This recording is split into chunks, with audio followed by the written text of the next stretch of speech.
Hi there. Yeah, I thought I'd show you what I'm up to in one of my education classes. So I've got a little bit of a screenshot of Ableton showing below. We've got this device that I've been making with one of my students. Basically, a lot of people will have used the Multimap before. You'll recognise this bit. So you can map an input here to multiple outputs here. So you can map, in this case we've got this input mapped to width, and the idea is you could map the same thing to gain if you wanted to, and you could have multiple outputs. But there isn't really, not that we could find, there's not an option to map multiple inputs to an output. So we thought, well, let's do everything. So we've taken Multimap and we've created Multimap. So what happens is you could map a certain input source, in this case an LFO. You can map to input 1 and enable that.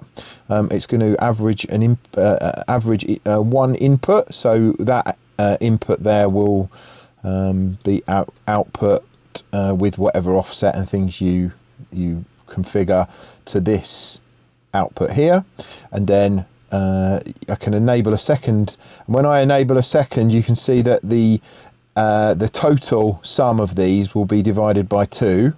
So we've got 2 inputs enabled, so you can see the output goes down. But then when I enable my second LFO, and that is mapped to input 2, now you can see that I've got a nice double modulation. So I've got a much more complex modulation going out to my utility, or that could be mapped to any Ableton plugin or any Max for Live plugin. So yeah, quite fun, just an interesting new thing to do, and just another angle to what we can do with BrooksAudio. So my student came to me with a suggestion and with a request, can we make this in Max for Live?